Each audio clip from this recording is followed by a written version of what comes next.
Um, okay. Good morning, everyone. Good evening and good afternoon for various other countries who are joining in. We have a lot of speakers here. Today we have a very important topic, but let me introduce. We have our chair, Dr. Chong from Singapore. We have Ravi from Malaysia. He's a past national president for CMAAO. We have various other doctors from India. We have Dr. Pillai from World Medical Council. We have Dr. Sajjad from Pakistan, and yeah, that's all. And then we are live on various platforms. We have Dr. Jamal. Yes, we have Dr. Jamal as well from Pakistan. Bangladesh. From Bangladesh, sorry. Okay, so we are talking about long COVID today. We have Dr. Shikha Gupta. She is a physician from Pennsylvania, US. She is a pulmonologist from and a critical care from Excel Healthcare, US. Over to Dr. Shikha Gupta. She will present the topic, and then we will open the forum for everybody to ask questions. Dr. Chong, can you please invite her? Dr. Chong, I would also request Dr. Chong to chair the meeting. We also have Dr. Monica, which I just realized over here from US, and Dr. Nidhi Agarwal from US. Dr. Akhtar Hussain is joining from Australia. Good morning, how are you? Dr. D'Souza is joining from Australia as well. Hi, can you hear me? Yeah, we can hear you. There's a lot of echo. You're connected to two phones, is that the reason?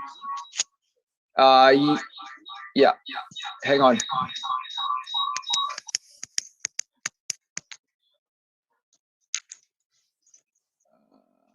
Yeah, it's all the number of devices actually, Dr. Chong.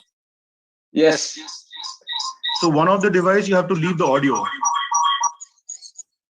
Yeah. Is that better? No, you have to leave the audio. You can't mute it. You have to leave the audio. Give me a second. Sorry. Apologies.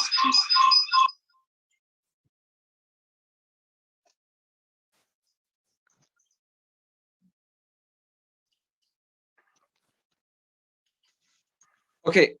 Sorry about. Can you hear me? Dr. Chong, your device has a COVID. We can't hear you now. Can you hear me now? Yeah, okay. Great. Hi everyone. Sorry about that. All these technical snafus.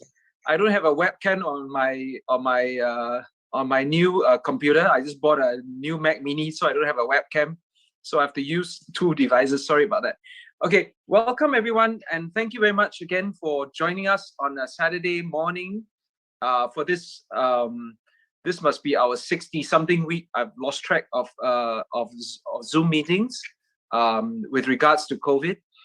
We have all learned so much from these sessions, and thanks to our past president, who had been the driving force of these Saturday meetings. We all want to continue these very important meetings. We have been kept abreast of the whole situation, and it's great that we have a speaker today, and forward to listening to her. I'm sorry, I didn't catch.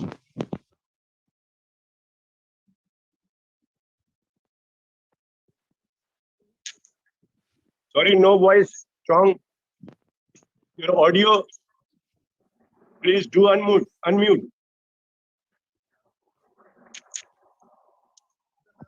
Can you hear me now? Yes. Okay, thank you all. Thank you very much again for joining us. And this is our 60-something meeting. This is 60th meeting. CMAAO. Yeah. And it's such a privilege to see all of you and to join this meeting and to chair it and to welcome our speaker for today. I'm sorry. Maybe we'll let our speaker get on with her topic, and we'll all listen with bated breath to hear what she has to say. Thank you. Okay. Thank you for inviting me to present today. I'm going to share my screen here. Second. Okay, can you all see my screen?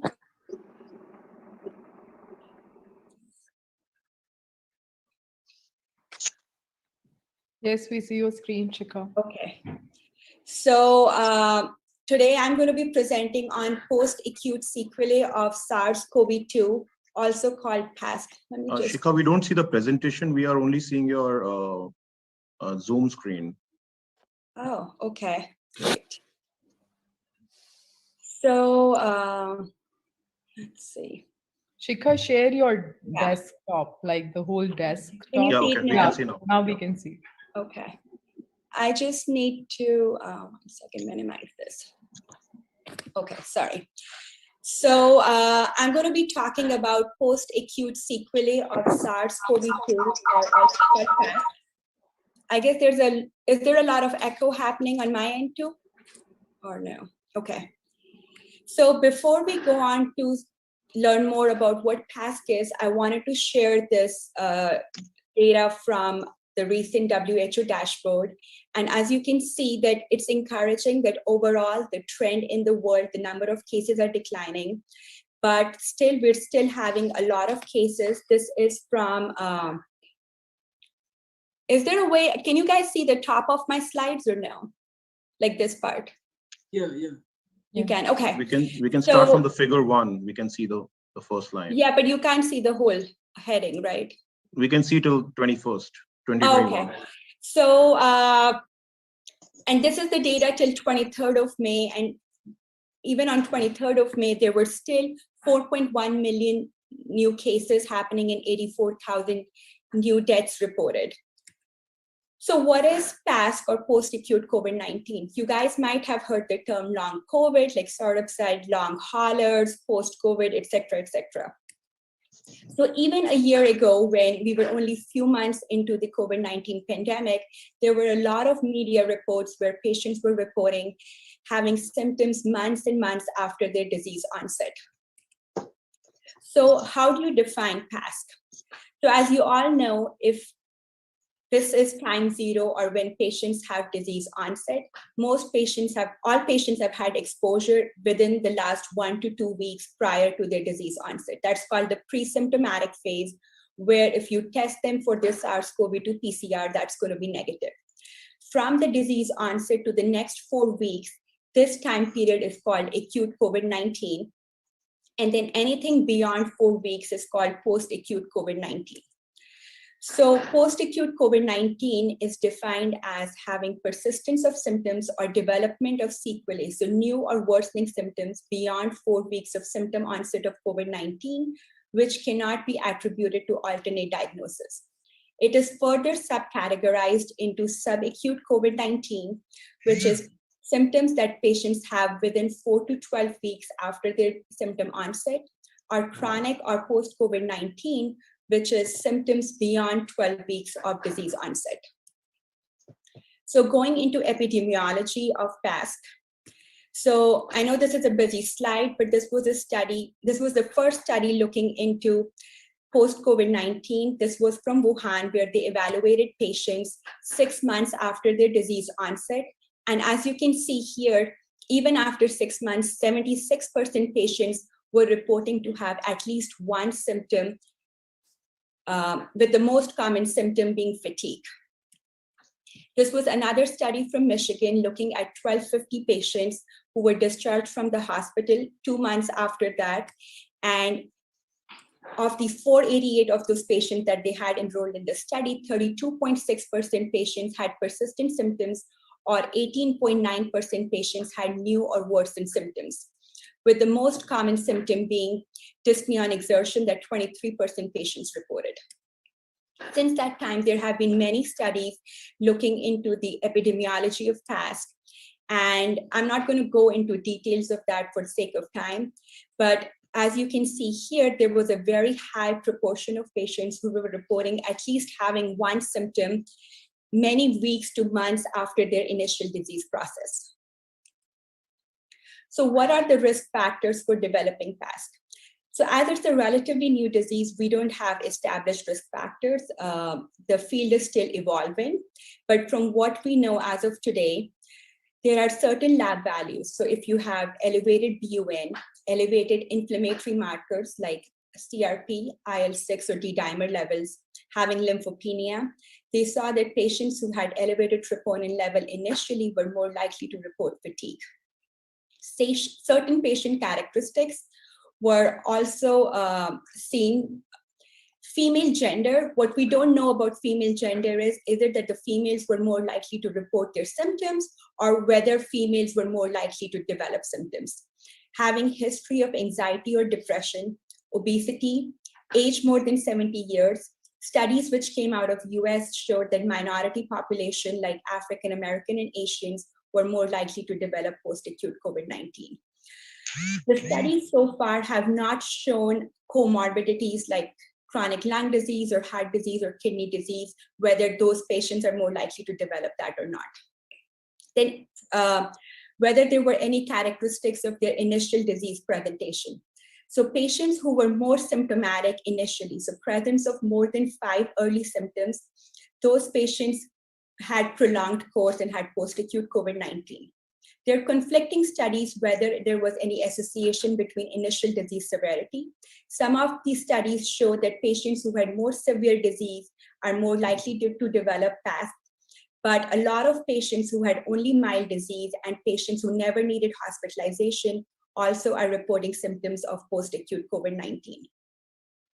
There are some increased reports showing that patients who had a prolonged ICU stay or need for non-invasive or invasive mechanical ventilation are more likely to report these symptoms. What we don't know about this is whether this is actually post-acute COVID-19 or whether it was a complication of their ICU stay or whether they developed what's called post-ICU syndrome that we see with patients needing prolonged ICU. Now coming into clinical manifestations, or how do these patients manifest with? So this was a study from Paris, France, where they looked at different symptoms in both acute COVID-19 phase and post-acute COVID-19 phase, and they divided symptoms into 7 major categories.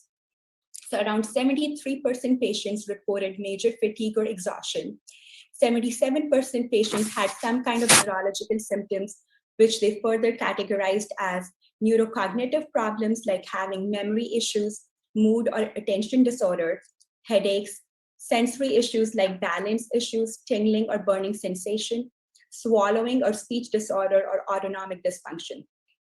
Over 70% patients reported cardiothoracic symptoms like dyspnea, chest pain, chest tightness, cough, and palpitations. A lot of patients had muscular symptoms like joint pains, muscle aches, body aches, etc. Around 30% patients had persistent or recurrent loss of sense of smell or taste like ENT symptoms. A lot of patients had GI symptoms of nausea, vomiting, diarrhea, epigastric pain. Some patients had elevated liver function test. And then skin and vascular symptoms, including hair loss.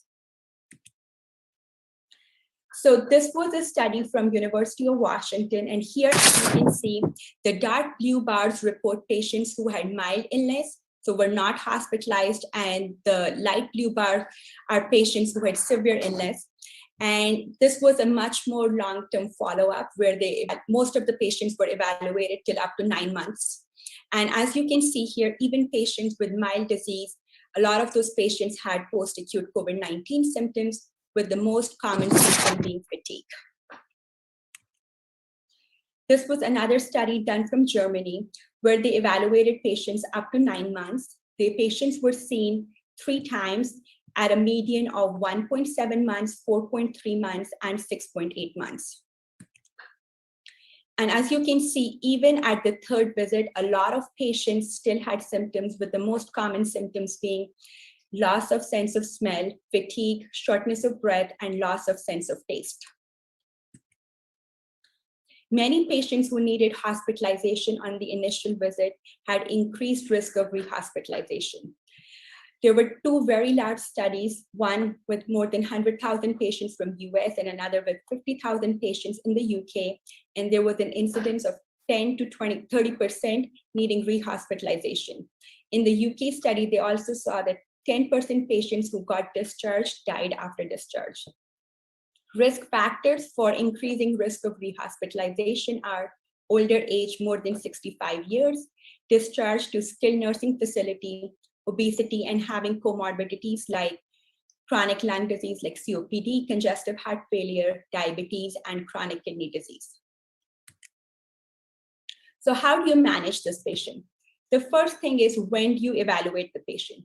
In an ideal world, if we did not have that many cases, you would want to evaluate every patient who had COVID-19, which of course is not going to be possible with the sheer number of cases that we have.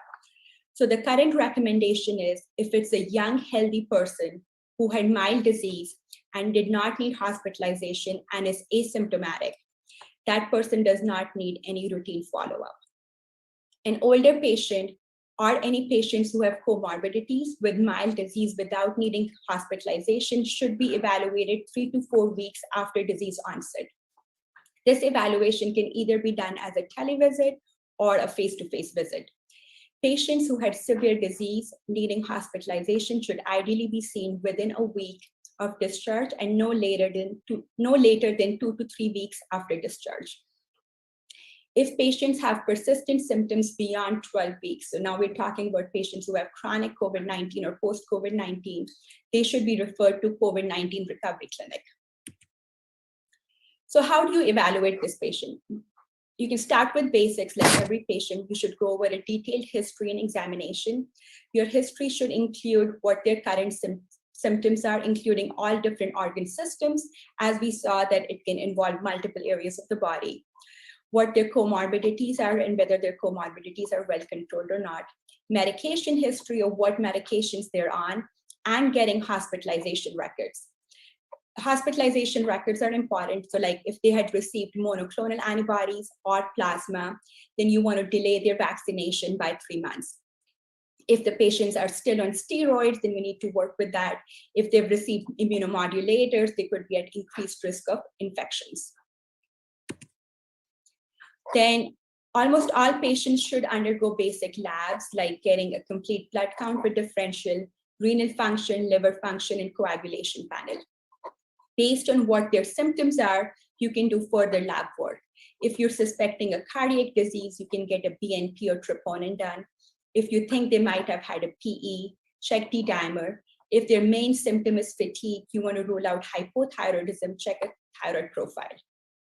Patients presenting with predominant pulmonary symptoms like dyspnea and cough should get pulmonary function test done, chest x-ray done, and based on what your suspicion is, you can do either a high-res CT of the chest or CT angio. And we'll talk about this in detail later.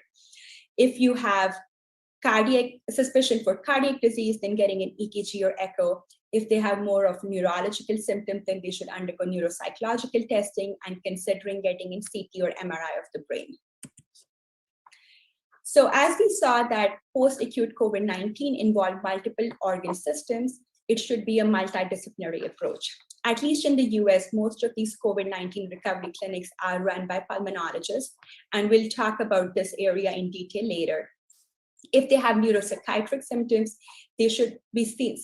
So all patients should be screened for anxiety, depression, post-traumatic stress disorder, sleep disturbance, and cognitive impairment. The role of primary care should be early referral to rehab, educating patients that this is not something that they're imagining and it's an actual disease entity, considering enrolling them in research studies and advocacy groups. A lot of patients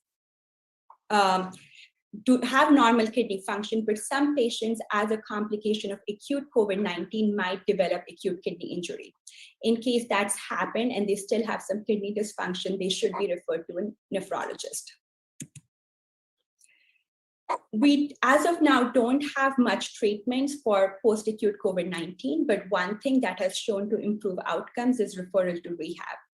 And rehab consists of both physical rehab, which is doing light aerobic exercises and breathing exercises and gradually increasing the intensity of exercise, and doing behavioral modifications and psychological support. Unfortunately, a lot of these patients have anxiety and depression. Some of the patients might have lost their family members to COVID. They could have PTSD from being in the ICU or hospital for such a long time, and they'll really benefit from psychological support. If you're in an area where there is not established a robust outpatient physical therapy program, you can still advise patients to be active at home, try to go for walks, monitoring their oxygen level, and slowly increasing their exercise capacity. Now, let's say a patient's presenting with dyspnea more than 4 weeks after their disease onset. So what could be the few things which could be causing the dyspnea? So one is if they have persistent lung abnormalities. So if a patient had severe ARDS and now that is getting better, or if they've developed organizing pneumonia or pulmonary fibrosis. Patients could have developed PE as a complication of COVID-19. Just being in the hospital, they could be very deconditioned. What we say is if you spend 1 day in the ICU, that is equal to 10 days of rehab. So imagine if there's a patient who spent 10 days in the ICU, that's almost 3 months of rehab. It could be because of cardiac causes like myocarditis or stress cardiomyopathy causing congestive heart failure, neuromuscular weakness, especially in ICU survivors. They're at risk of having critical illness, neuropathy, and myopathy. If they were intubated or trach, they can have tracheal stenosis and they'll present with stridor and dyspnea. Or if they have any underlying lung disease, which was either diagnosed or not diagnosed prior to them COVID-19, they can have an exacerbation for that. So patients who are presenting with dyspnea after 4 weeks, which is not getting better, every patient should get at least a pulmonary function test, 6-minute walk test to assess their exercise capacity and whether they need oxygen or not, and a chest X-ray.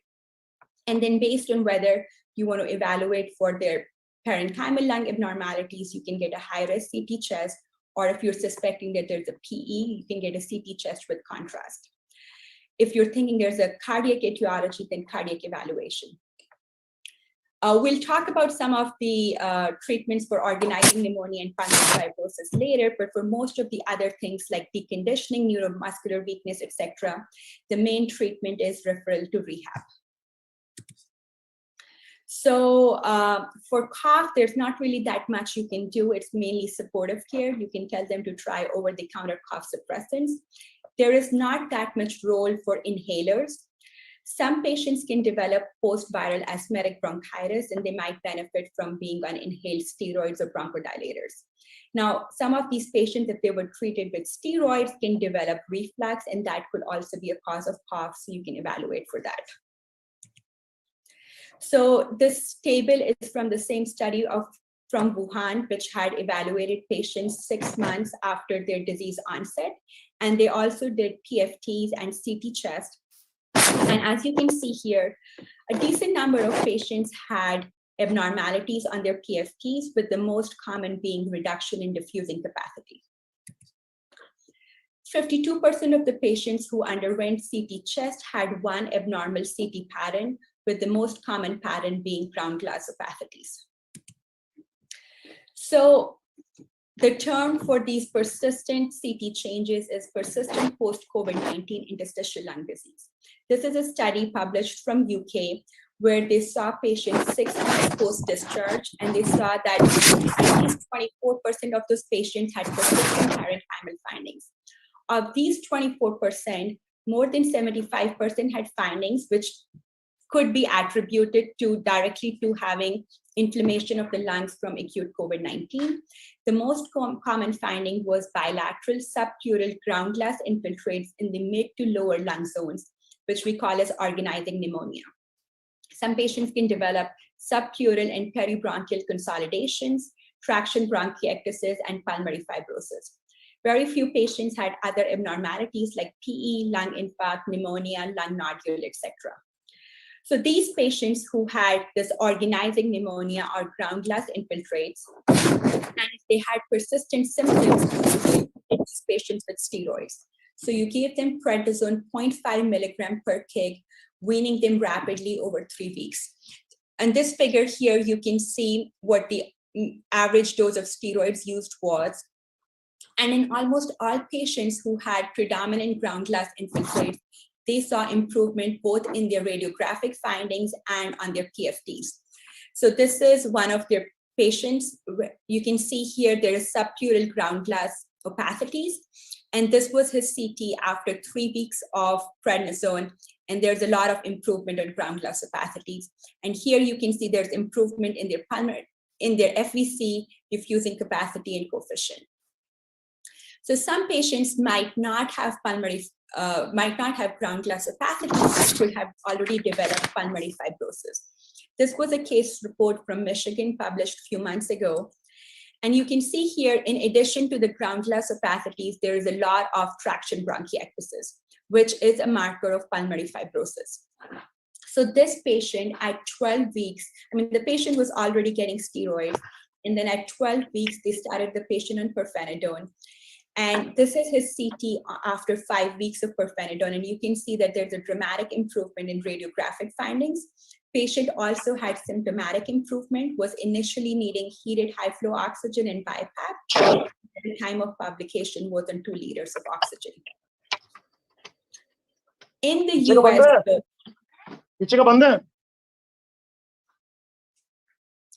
US, we are not using pirfenidone or nintedanib like the antifibrotic agents. That was just a case report, but there are multiple studies going on to evaluate the role of antifibrotics for COVID-19 related lung fibrosis. Currently, the only indication for pirfenidone and nintedanib is if patients have IPF or if they have progressive pulmonary fibrosis. And rarely, if patients don't improve even 2 to 3 months after their disease onset, they might end up needing lung transplant. So now coming to the next complication of venous thromboembolism, as most of you guys are aware of, there's a very high incidence of VTE in patients with acute COVID-19, with reports going from 15 to 30%. Patients with documented VTE need at least 3 months of anticoagulation. What we don't know right now is that patients who are getting pulmonary embolism, whether they're going to end up getting chronic thromboembolic pulmonary disease leading to pulmonary hypertension. The controversial thing is, we know that patients who have documented VTE need 3 months of anticoagulation, but whether there is any role of thromboprophylaxis post-discharge or for outpatients. So this was a study done in UK where they compared their COVID-19 discharge with their regular medical discharge from 2019. And as you can see, the incidence of VTE was 4.8 versus 3.1 per 1,000 discharges, with the odds ratio 1.6. But as you can see that the confidence interval crosses 1, so the results were not statistically significant. So what is recommended is that for patients who are getting discharged from the hospital or outpatients, thromboprophylaxis is not recommended. Some people do say that if there are patients who are at very high risk of having VTE, like prior history of VTE, major surgeries, trauma, history of cancer, you can consider putting them on DVT prophylaxis. There are a lot of research happening in this field, and they're also looking at if you have elevated D-dimer levels along with these major risk factors, whether those patients should receive prophylaxis for up to 45 days. But as of now, the recommendation is not to routinely put these patients on thromboprophylaxis. And I'm talking about patients who are discharged or outpatients. Of course, every inpatient with acute COVID-19 has to be on DVT prophylaxis. Now coming to cardiovascular symptoms, so around 20% patients report chest pain and 9% report palpitations. If patients develop acute chest pain, then based on what's going on, you should think about ruling out pulmonary embolism or myocarditis. Or if it's more of like a chest tightness and if they're having wheezing, you should consider bronchospasm. For post-acute COVID-19 chest pain, the treatment is mainly painkillers like ibuprofen or other NSAIDs. If they're having chest pain and symptoms of dyspnea, etc., they might benefit from cardiac rehab. You guys might be aware of that many patients in acute COVID-19 might develop myocarditis or stress cardiomyopathy. All those patients should be evaluated by cardiologists and should get an EKG and echo repeated at 4 to 12 weeks. There are also some reports about athletes developing myocarditis. The recommendation for them is that they should abstain from competitive sports or aerobic activity for at least 3 to 6 months till their cardiac MRI is completely normalized and their troponins have normalized. Some of the patients develop autonomic dysfunction similar to POTS or postural tachycardia syndrome. They'll present with unexplained tachycardia, dizziness, orthostatic hypotension. The treatment is mainly conservative, like compression stockings, telling them to increase their fluid and salt intake, and referral to physical therapy. These medications have not been studied for autonomic dysfunction due to post-acute COVID-19, but have been extrapolated from the medications used for treatment for POTS. So some of these patients have been treated with beta blockers, midodrine, fludrocortisone, etc. Infections are not really part of post-acute COVID-19, but just with increased incidence of mucormycosis in India, I thought it would be something to put it here. I think these infections are still going to come into acute COVID-19 because most of the patients are developing within the first 4 weeks. The one infection that I wanted to mention was invasive pulmonary aspergillosis. So as you can see here, even early on, like very early on when initial reports came from China, they did report increased incidence of invasive pulmonary aspergillosis. Interestingly, aspergillosis has been reported with other viral pneumonias like influenza. They say that viral pneumonias damage the airway epithelium, they can hamper the ciliary dysfunction, and then with COVID-19, you get lymphopenia. So you're more prone to getting invasive pulmonary aspergillosis.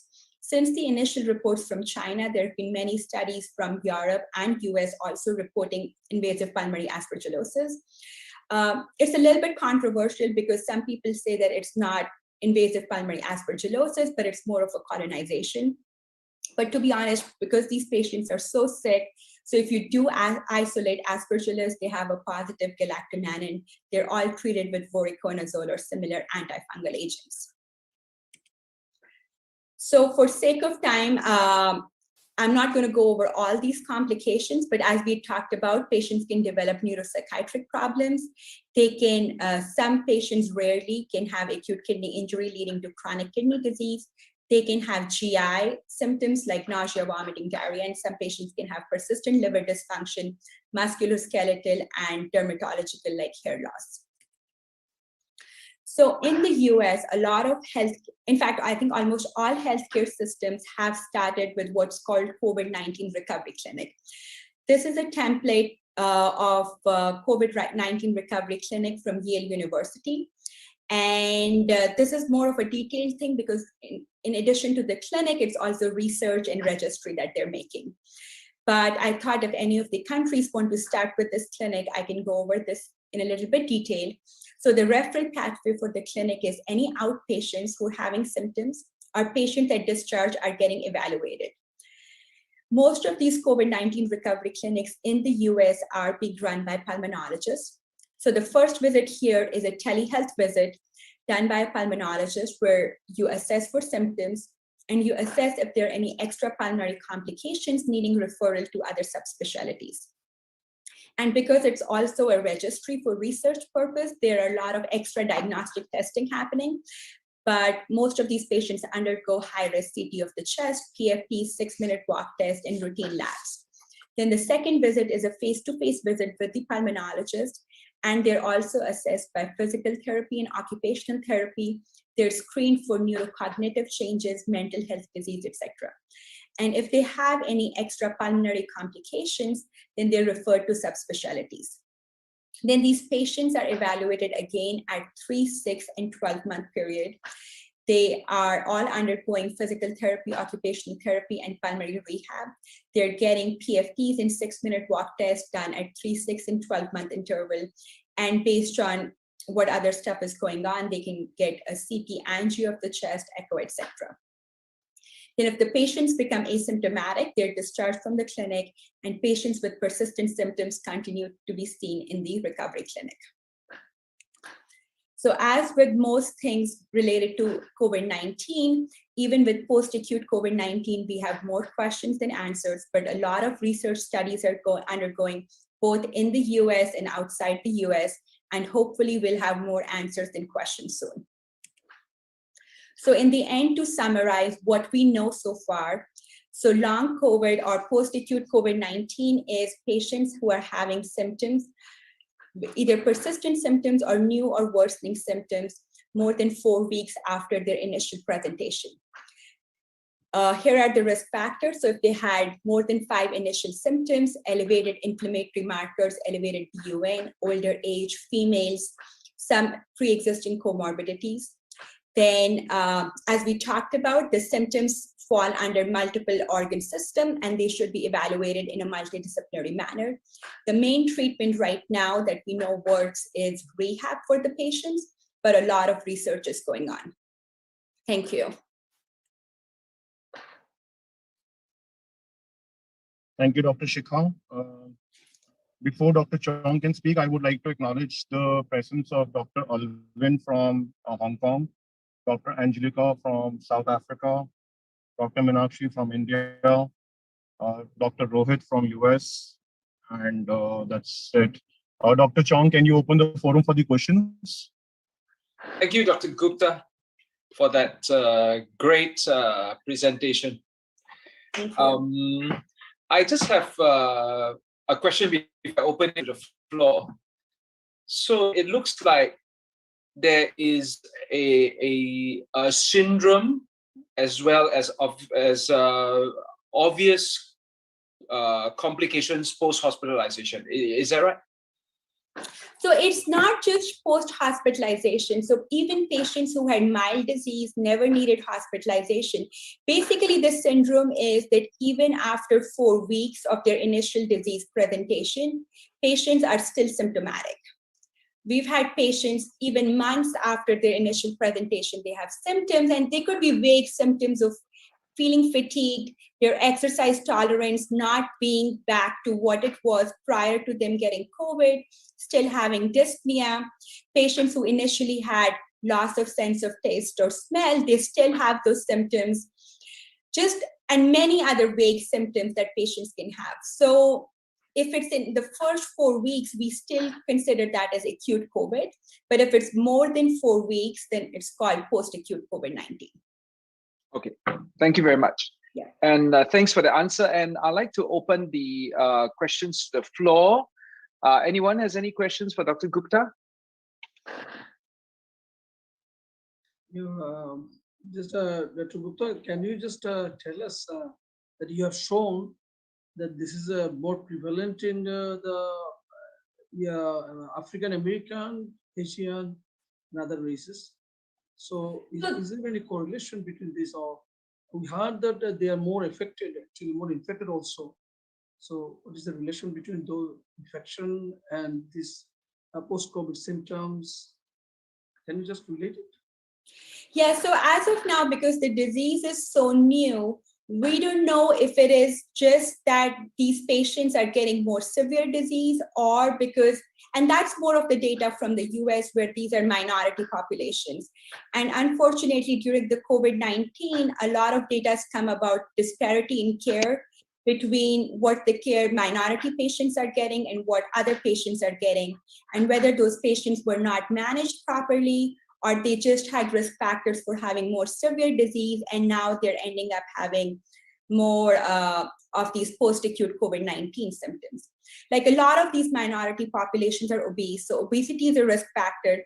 We don't know right now how much of this is association and how much is causation. Same is true for gender. Like for females, you don't know if females are more likely to report it or are females more likely to get it. Fair enough. Yes, Alvin? Hello. Thank you very much, Dr. Gupta. Thank you, Chairman. So excellent talk and learn a lot from your presentation. I'd like to ask, especially about the psychiatric presentation. Well, in Hong Kong, and in fact, there are not too many patients in Hong Kong. We only have 11,000 something.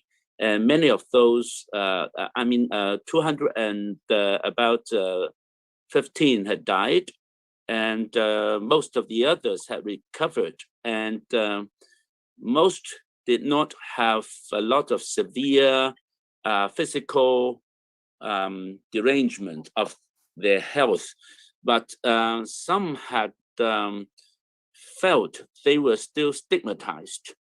And I first of all, I'd like to ask if your patients or in the studies, stigmatization and psychosomatic symptoms still prevail after they recovered. Second, or if they are still having other residual symptoms, will psychiatric disturbances be common, and how serious are they in the study? And also, I just wonder if your presentation could be shared with us for those not confidential or unpublished slides. And another thing is that I'm a pediatrician. We don't have too many pediatric cases confirmed, in fact, and we don't have serious cases. We don't have MISC in Hong Kong for Asians here. But I remember in UK, there are studies, or the GOS study, they also have not too many pediatric cases, but according to their experiences, many of them in UK, in fact, are from South Asia and or Africans, not too many whites as well. And so I just don't know whether in your experience, for those children, do they have long-term symptoms, residual symptoms, or the parents felt any stigmatization after these children recover and return to school? Thank you very much, Dr. Gupta. Yeah. Well, first thing is I would like to congratulate Hong Kong. You guys are doing so great with keeping your cases down. So to answer your questions, the first question was whether these patients were stigmatized and regarding what their psychiatric symptoms were. I think a lot of it is, so most of these patients, especially like minority population, what was happening to minority population in the US is kind of what was, at least because I'm from India originally, I know what's happening in India. It's like where multiple family members in the same household were getting infected.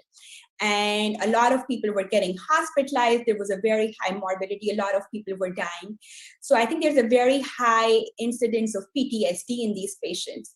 Also, I do both outpatient and I round as an inpatient in the hospital. And I think patients were seeing people dressed up as like aliens, right? All gowned up, masked and stuff. They were having a lot of anxiety because of that, PTSD from that. They were so isolated, family was not allowed to visit them in the hospital. I think a lot of patients also are very anxious whether they're going to get reinfected and how severe the disease is going to be with reinfection. They've lost their family members. So there is a very high incidence of psychiatric problems like anxiety, depression, PTSD as a part of post-acute COVID-19. Going on to kids, so we don't treat kids, and in the US also, from the data that I know, the incidence of kids getting serious infection and MISC is very, very low. But I'm not, the studies that I saw, none of the studies had kids, it was all adults. So I'm not sure what the incidence of post-acute COVID-19 in kids is. And then I think you asked whether you can share my talk. Yes, you're welcome to share my talk. Thank you very much. Yeah, you're welcome. Thank you, Alvin. Anybody else has any questions for Dr. Gupta? If not, Dr. Gupta, I'd like to ask you about this mucormycosis. Is it? I hear from my patients that one of the problems is because of these contamination of the oxygen concentrators. Is there any truth in that?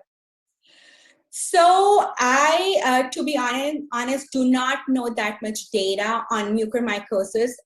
I've also just basically read what's out in the news, what small research studies are. I think and I'm not an infectious disease doctor, but from what my personal take on this is, I do not think this can all be blamed to steroids, because as a pulmonologist here, seeing patients with COVID-19 being admitted and being very, very sick, we've actually used pretty high doses of steroids for a while on these patients. So I think there is something else going on with these patients, because from what I know, it's not reported anywhere outside India, right? So whether it's contamination, I read somewhere that patients are doing a lot of steam inhalation, and steam can also cause damage to the airway, and whether that's causing it.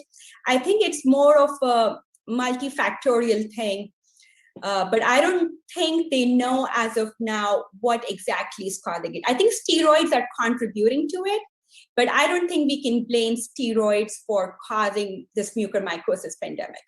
At least that's what I think. Reason why I ask is because my patients are all freaking out from all the circulating photos and all that. So just wanted to get your view on that. Thanks. Anyone else has any questions for Dr. Gupta? Dr. Chong, is there anybody here from India who can just tell us about the mucormycosis, because it is already declared there as epidemic here. Yeah, Dr. Pillai? Yeah. So if I may. Oh, yes. So I have. We are also concerned here actually in Bangladesh. We are getting the cases. So we are much worried about it. And India's having a large border with us. So yeah. Dr. Pillai or Dr. Minashi? Yeah, I have, that's been a very good presentation, very informative and organized.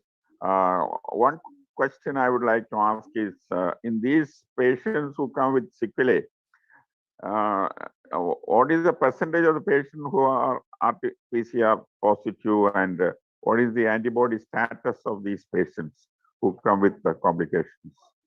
So most of the studies have actually not looked into, like they haven't reported like PCR, but most of the patients do get PCR negative. So in the US, actually, I know like in many countries, patients do keep getting PCR done till their PCR becomes negative. In the US, it's not recommended. If your initial PCR is positive, they say not to repeat testing for till 3 months after your initial PCR is positive. And I don't think they've looked at what their antibody level is and whether there's any relationship with post-acute COVID-19. I did see a very interesting, and I think it's not a study, but like more of an anecdotal thing, where they said that patients who had post-acute COVID-19, some of those patients, if they received vaccination, their symptoms improved. But it's more like anecdotal and there's no real data behind it. Thank you. I have a query on chat from Dr. Vasudev, Monica, and she's asking about whether the COVID vaccination will change the outcome of long COVID. You actually just mentioned that, yes. Yeah. So yeah, I did, like as I said, it's anecdotal and I saw some reports about it, but and I'm not sure what like the pathophysiology for that would be, but some people have reported improvement in symptoms after COVID-19.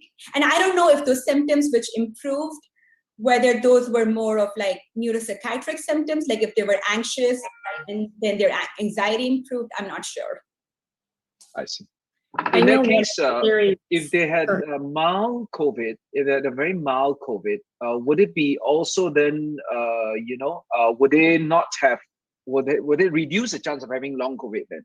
If they had a very mild COVID? No, a lot of patients with just mild COVID never needed hospitalization, have persistent symptoms months and months, yeah. I see. Okay, interesting. Thank you. Dr. Minashi wanted to tell us a bit about mucormycosis. Yeah, so if I may, mucor, it's an organism, as you all know, it's ubiquitous in nature. So especially in India, so we do see a lot of these fungal organisms. And in fact, there was a study that said that if you do, sort of take a swab from, any of the patients, you might find some, amount of mucor in that. But whether or not it can actually cause a disease, that depends on a lot of host factors. So at this point, I mean, let's not forget that India is also the diabetic capital of the world, and we do have a lot of patients who have diabetes, and that is a very, very important and a very crucial risk factor for developing mucormycosis. So that's just something that we need to keep in mind. There's also a lot of incorrect dosing of steroids that's going on, and even under treatment. So if you do under treat with steroids, you end up giving it for longer, and that's probably what's also contributing to it. There are some factors. So we had a severe oxygen supply, as you all must have read in the news, and so we had to resort to using industrial oxygen ultimately. And so that it was not a medical grade oxygen, and that might have been the cause. You mentioned about the contamination of the oxygen cylinders. Well, I mean, of course, we do not have studies, but yes, that might be a contributing factor. We are all scratching our heads about what could be the cause of this. There's also a stipulation that you use those, those filter bottles in the oxygen concentrators, and that if you do not use distilled water and you're just using tap water, and that also might be a source. And lastly, soiled masks. Using masks over a long period of time and reusing them. That also, I mean, without sanitizing them with properly. So just washing a mask, as you all know, is not correct. But I think in the some of the patients, probably they don't do that. So that could also be a cause. We are seeing quite a few cases. The exact causation we don't know. We're still trying to work on that. But these are some of the causes why this could be happening. Dr. Thank you. Dr. Meenakshi, I have a question for you. Actually, Right. I was just asking it before. That, do you find anything the difference between the villagers and the city dwellers? That I am just talking in terms of this, whether the decomposed organic material is having any link with that. Somebody No, there is not a lot of myths actually that cow dung or animal dung is curable. Some in India it's going on. We have seen in the social media. So and YouTube also we have seen it. So do you find any link here, or the experts they're saying anything? Are you talking about a link with mucormycosis or? Yes, mucormycosis, right. No, not really. We don't see that there are too many cases in the villages, or I mean, there's not much information about this, unfortunately, at the moment. It's something that's just happening. We're trying to find out what might be the cause, but I honestly believe that the number of diabetic patients are quite many in the country, and I think that is the. So there is I've read a study which says that getting mucormycosis in the absence of risk factors is very, very unlikely. I mean, less than 0.4% is what they had reported. So and there are multiple risk factors at this point, especially like COVID itself is a immunosuppressive condition. So probably that could also be contributing. So yeah, I to answer your question, villagers, I don't think so. So a lot of fungal infections do happen in agricultural areas and in construction areas. So if that that might have a link, but I don't think that the regions are really playing a role in that. Thank you. I think Thank you very much. Yes, Dr. Gupta. Yes. If I can just add, my only thing is that in the last wave that India had in September and October, steroids were still standard of care that time. And there was still the same patient population with diabetes and everything. So there has to be something different that is happening this time, because there were no, at least from what we know, there were no reports of mucormycosis last year, right? So it's just, that would make you think whether it's contamination from some kind of oxygen. I don't know. It's very interesting. It's scary, but I know a lot of people are looking into it, and hopefully they can pinpoint as to what's causing it. Yeah. Thank you. As always, fungal infections, we always worry most about host factors. I think host really, because fungal spores are ubiquitous, they're everywhere all around us. So really a lot of host factors would likely be the cause. Anyway, I think one of the things we always do at the end of our near the end of our session is, if there are no more questions, then we will always ask for an update from the region. So perhaps we'll just ask everyone for a quick update of what's happening in their region. Dr. Sajjad, would you like to start first? Yes. Thank you very much, Mr. Chair, Mr. Chairman. Actually, I just inform and I have a question also. Rather, in Pakistan, we have a good news that the number of cases is going down after having the third wave, and the government is doing very good for controlling the coronavirus. But I observed that after the people who have vaccinated are again infected and dying. Just my question is in other countries, do you have the same problem, facing the same problem? The people are having vaccinated, after 2-3 months, they get infected with the coronavirus, and within 4 to 5 days, they die. Although the number is very low, but how it prevents and what, and we as a spokesperson of Pakistan Medical Association, we request the people that get vaccinated, and if you get virus after vaccination of coronavirus, you will have a very minor symptoms and you will not get the severity of the virus. But the people are asking why my brother is dead, because of even then he had a vaccine and then even then he died. Can anybody elaborate, please? Thank you. Dr. Gupta, would you like to try? Yeah, sure. So I can report from what I've seen in the US. Actually, in the US, we've used mostly the mRNA vaccines, Pfizer and Moderna, and only recently started using Johnson & Johnson. And I think CDC published their data, and I don't have the exact numbers, but from what I remember, I think they said that over like 100 million people got vaccinated, and maybe like 10,000, like very few patients of those got disease. And most patients who got the disease, it was a very mild disease. So I think it was still like 90 or 95% efficacious to prevent all disease.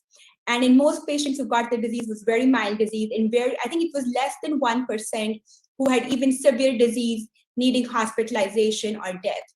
And you don't know if those patients who developed severe disease, whether they were immunocompromised or had some other kind of risk factors which would make them like less, in which they would make the vaccine like less effective, like whether they were like transplant patients or they were on immunosuppressants.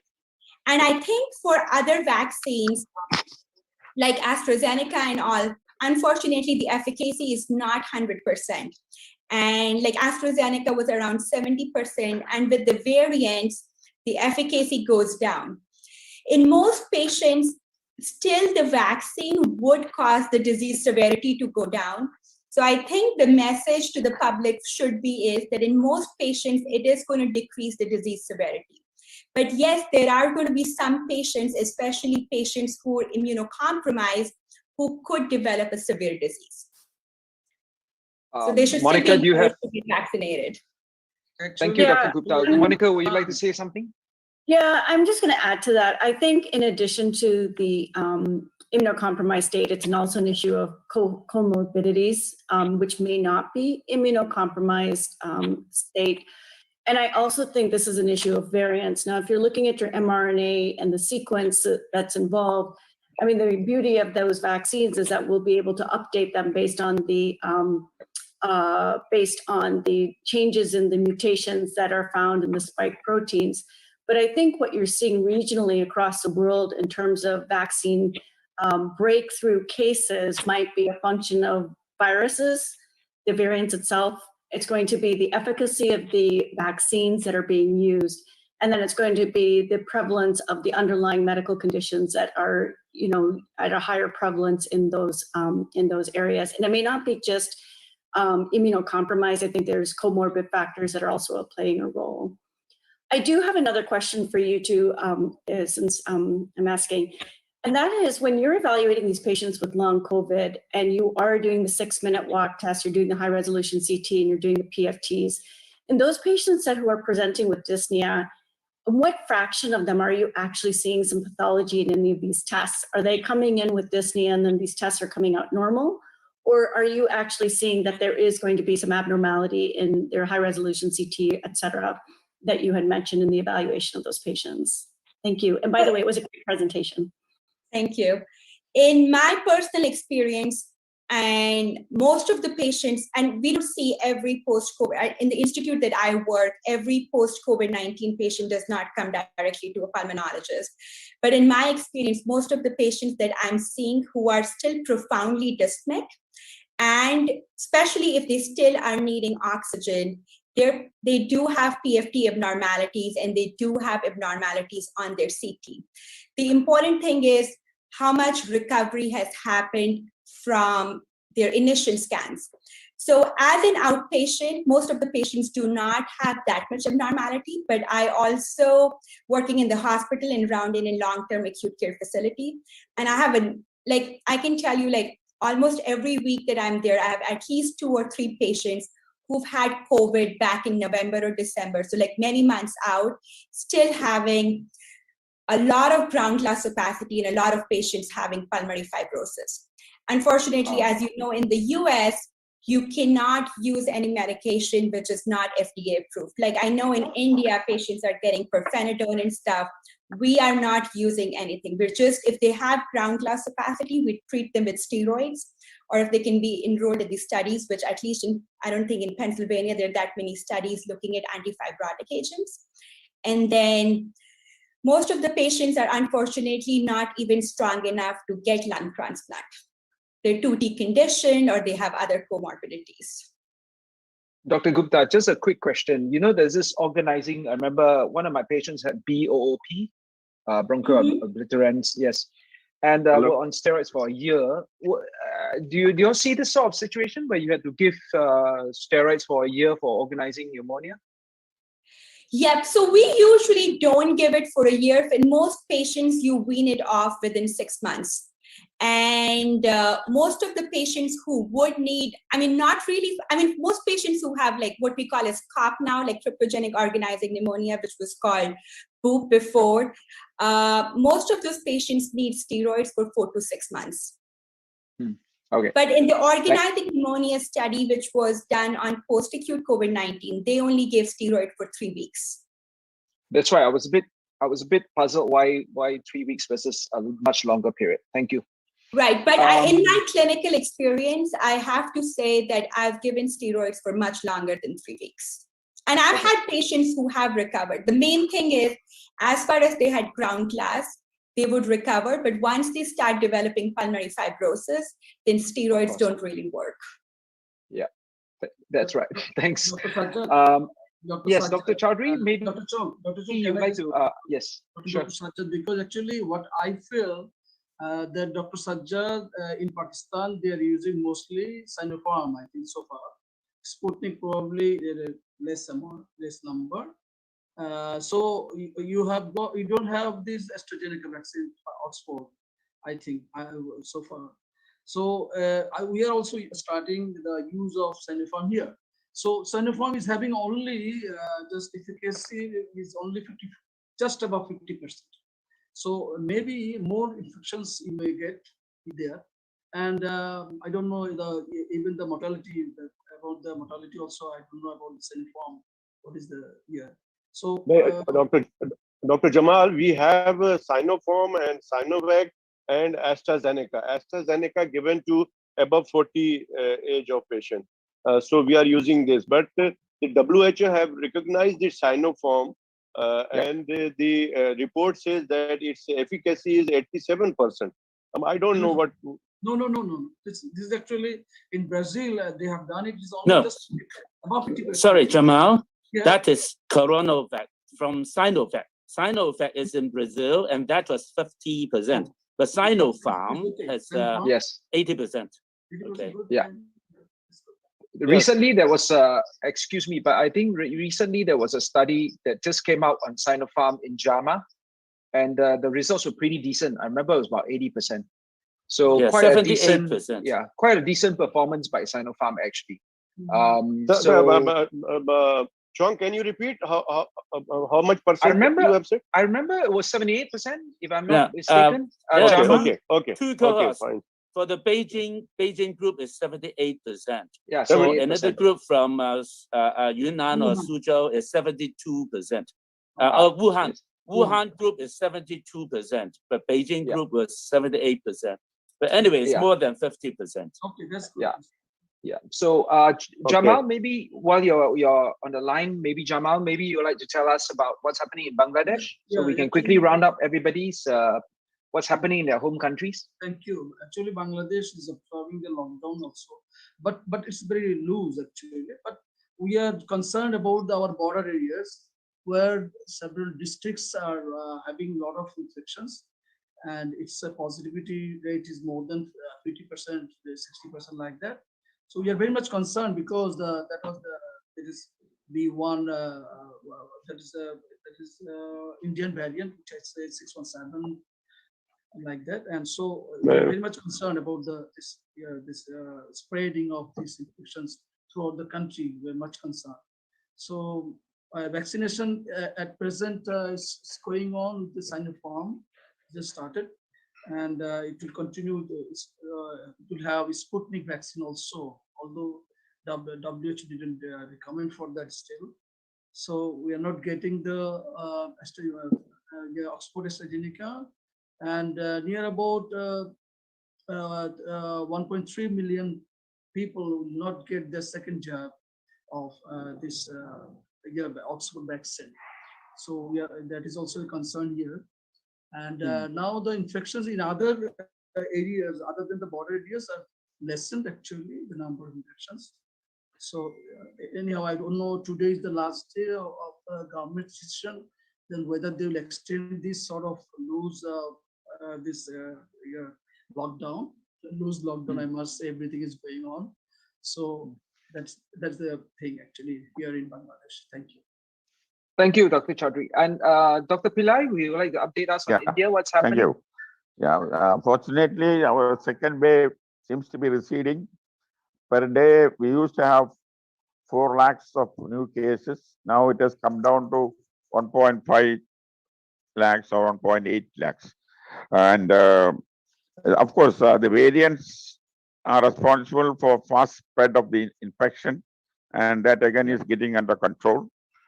With the variant, what we see is that in a whole family get infected, and the whole family get admitted for treatment. And the duration, of course, is very short. Recovery also is faster, but at the same time, the mortality seems to be very high, and the pneumonia and chest complications and thromboembolic episodes happen so suddenly that before they reach the hospital, there are instances where death happens.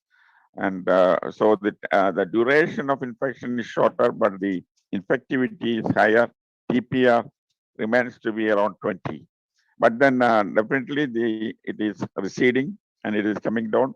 And mainly because of the variant, this hike has definitely come. Immunization process, although slow, is happening. And as far as those who are immunized, we are using AstraZeneca and Covaxin, Indian-made vaccine. And the chances of infection is only 0.6%, those who are vaccinated. And those who already had an infection and not vaccinated, up to 3% reinfection have been reported. But the percent hype, more studies have to be done to know what the character is, what is the chances of reinfection, and even with vaccination, what will be the percentage who get infected. But then definitely those who are vaccinated, the symptoms are mild and mortality is almost negligible. Definitely vaccine does help us, and it has to be propagated, and on a larger platform with more of different vaccines. The process is going on in India. Thank you. Thank you, Dr. Pillai. Mucormycosis, again, it's a challenge that we are facing as a late complication. It is multifactorial. We cannot pin it down to one thing, maybe contaminated oxygen or the humidifier, the water you use for humidifier, the nasal tank that you use for a prolonged period, steroids, immunocompromisation. All these factors are taken into consideration. You cannot say it is because of one factor. Thank you. Yes, thank you, Dr. Pillai. Very confounding. The whole matter is very confounding. Lots of confounding factors. Angelique, would you like to tell us what's happening, or Dr. Hussein from South Africa, what's happening there? I will quickly jump in, and then Dr. Hussein can follow up. Good morning. It was a very nice presentation this morning. We have, well, unofficially, we are in our third wave. Officially, we haven't heard anything yet. But our numbers are now increasing. We are now seeing the last 4 days, our numbers being around about 4,500. The past 24 hours, it was 4,576. We're also behind. Our death rate is also on average of about 100 per day now. Yesterday was 123, and we are behind with vaccinations. We have only so far managed to vaccinate around about 408,800 healthcare workers. And since we started with our over 60s the last 2 weeks, we have only managed as well to vaccinate 400,000 people above the age of 60. Just want to comment on the vaccines and the breakthrough. So what we have seen now with Johnson & Johnson under the Sasonke project is that we said that after 2 weeks, the patients, you would have enough antibodies, but it seems that you can, it only starts to develop after 30 days. And yes, we are also seeing breakthrough infections, and they are busy with a study on that. And for the other countries out there, you know, you have to be careful with which vaccine you are using, as not all the vaccines are effective against the South African variant. We will see what Pfizer will be doing, because now in our second study, or in our second phase with the 400,000 people that we have now vaccinated above the age of 60, we will now start to see how effective the Pfizer vaccine is against our variant. So I think the problem in your countries are lying with the South African variant mostly. And what we are seeing now in the third wave, again, very fast, still our South African variant, very fast spreading. Young people not very sick. Problem is they are the spreaders because they don't want to quarantine, as they are not sick. Some of them are self-employed, and they don't listen and go back to work. The people, as we all know, with the data are still the same, above 65. Comorbidities doing not as great as the young people. And this is my 5 cents worth for this morning. Thanks. Thank you, Angelique. Dr. Hussein?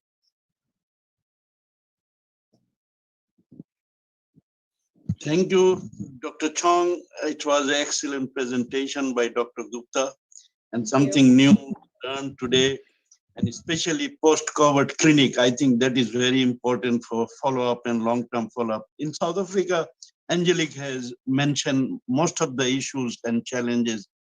The only thing I like to add, we are seeing some province like Johannesburg area, Bloemfontein, the numbers are very high, and other province, the numbers are very low. So we are just hoping it don't spread all over the province. Thank you, Chair.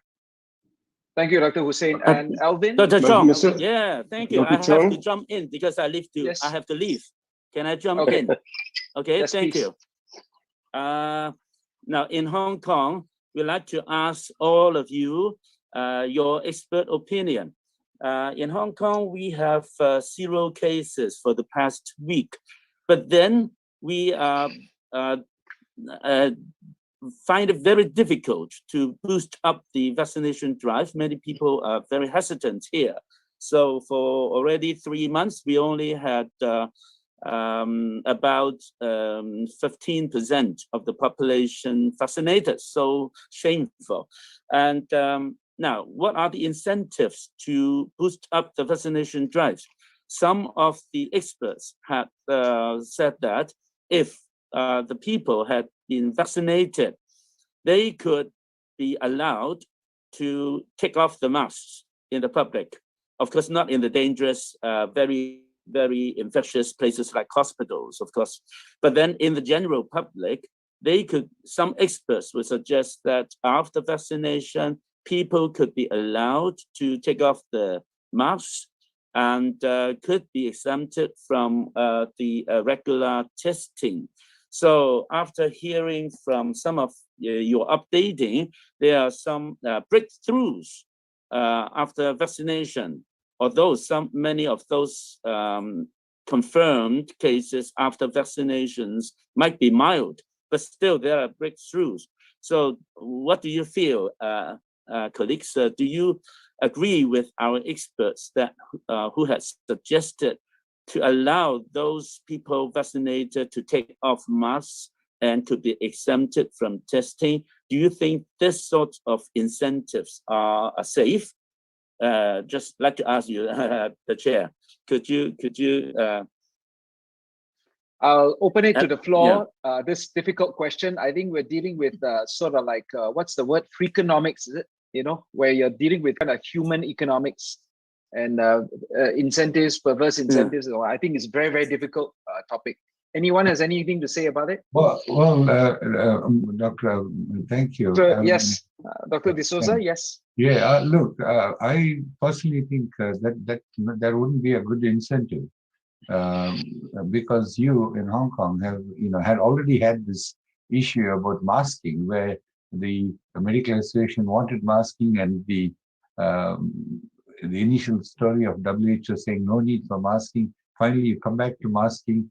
There's already hesitancy, questions in the public on the veracity of what the doctors, the medical profession is advising. And now if you give them an incentive, you take the vaccines and don't wear a mask, I think there is a psychological inference of which will certainly not be productive in terms of the what the medical workforce is trying to achieve. So that's my Can I just suggest one? Can I just suggest Dr. Chaudhary? Yes. Yes, it's my mind actually. This will happen actually here, and a lot of actually multiple incentives must be there actually to work. You do not know which will work for whom. That is I don't know whether the financial incentive also may be the factor also in some cases. And actually, if the people actually know that yes, this will be a great help for their foreign tour like that. They have to have these vaccine passport like that. So they must be vaccinated fully to get that passport if they want to go abroad or somewhere else like that. So this is actually this will work some. And the problem is that if you do not see the this destruction like this casualties, then these people will not be encouraged actually. So this has to be in that form that you have to be vaccinated if you want to continue this thing. Whatever you have mentioned also, that has to be also there. But I have seen in India probably, I think some the parliamentarians also, they have just encouraged the people, just I'll give money and they are going there, because a lot of literate people are there in India, so they got attracted there by the money, so they got a vaccine, which I have seen in the newspaper and other media actually. So that will work actually, I think this way. Thank you. Yeah, thank you. Thank you, Dr. Chaudhary.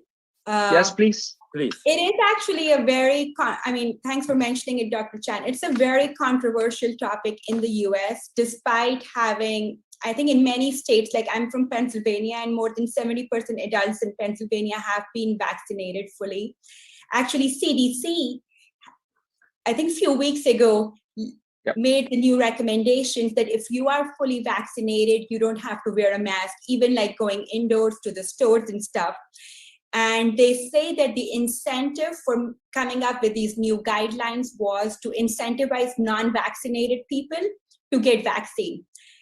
The difficult thing is, when you're in a store, you can't tell who's vaccinated and who's not vaccinated.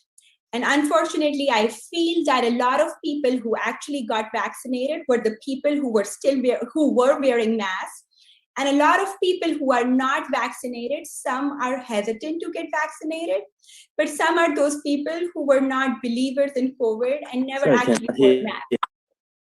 So a lot of us here, despite being fully vaccinated, still wear a mask. And then it's like kids, because kids are not vaccinated, and you don't know, vaccination still causes breakthrough disease, and you don't know if vaccination prevents you from being a carrier. So you could be a carrier, an asymptomatic carrier, and infect your kid.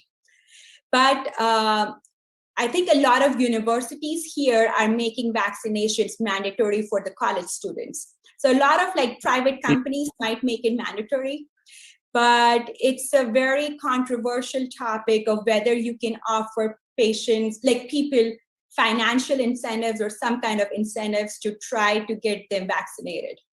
So I feel like, as I think Dr. Chaudhary mentioned, like if you see what these patients are going through, like there should be no vaccine hesitance. Like everybody should get vaccinated because it's a devastating disease. Yeah. Well said, Dr. Gupta. Thank you. And Dr. D'Souza, can you just update us what's happening in Melbourne? Then we can wrap up because we are actually running over time. Thanks. I know, and Dr. Chong, you have an interest in Melbourne, and so good. Look, a couple of things. One is that Victoria, Melbourne, we went 83 days without a single case. In fact, whole of Australia didn't have a single case. And we, in the last 10 days or so, we have got the Indian variant, or what the mutation, but I think the first one, whatever it is, this has driven us into it's certainly now. I was just reading the potential for transmission is more than 150% greater than the British one, the UK one, and that has led to snap lockdown. Today is the second day of a 7-day lockdown where we never had a single case, and now we have, I think today, 35 cases from that one, the Indian, that one, and so they mortally try. The experience is that it's so very fast. Within 24 hours, it has moved to. We've got now 180 places that it has jumped, sites that are of importance. And so yesterday, they did 58,000 tests and got five positive. The day before, it was 48,800 cases, and I got 4. So anyhow, it's at 35. It's supposed to be a 7-day snap lockdown, but I don't know. It will be reviewed, and that's the situation but it's only in Melbourne. Only the rest of Australia has no cases at all. Yeah. Thank you, D'Souza. Just update everyone on Singapore. Singapore, same thing, because of the 1617 variant coming through to our airports. We have very good contact tracing here because we use technology, and we found that just to reiterate again, I said this last week. The first case was symptomatic on 4th May, and the 4th generation on 12th May. So in 9 days, it went through 4 generations of spread. So that's how fast the variant is. The serial interval is now maybe 2.5 days, as opposed to previously 5 to 6 days. So we are dealing with it. we're into our second week of our mini lockdown, and we managed to bring the unlinked cases down to 2 to 3 a day. So we are hopeful that our mini lockdown has worked, just like what's happened in Melbourne and Sydney previously. So we are doing the same thing, mini lockdowns.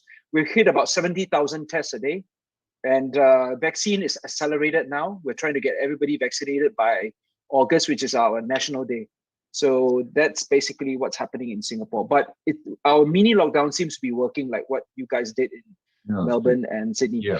Thank you all so much. We've overrun our time, so thank you very Dr. much. Chong, we would everyone. like to. Yes. We want to end this meeting. We have another meeting on Yes. micromycosis. Yes. From stakeholders of Heartcare Foundation of India. So we are running out of time. Yes. This is the longest meeting we ever had, I think. Sorry. Okay. Thank you, Dr. Gupta, for your brilliant presentation, and everyone for joining us. So we have to get off now, and thank you all again. I look forward to seeing you all next week on Saturday. Brilliant presentation, Dr. Gupta. We really, really enjoyed it and learned a lot. Thank you for giving me the opportunity. Bye. Thank you, Dr. Gupta. Okay, bye-bye. Thank you. Thanks. Thank you.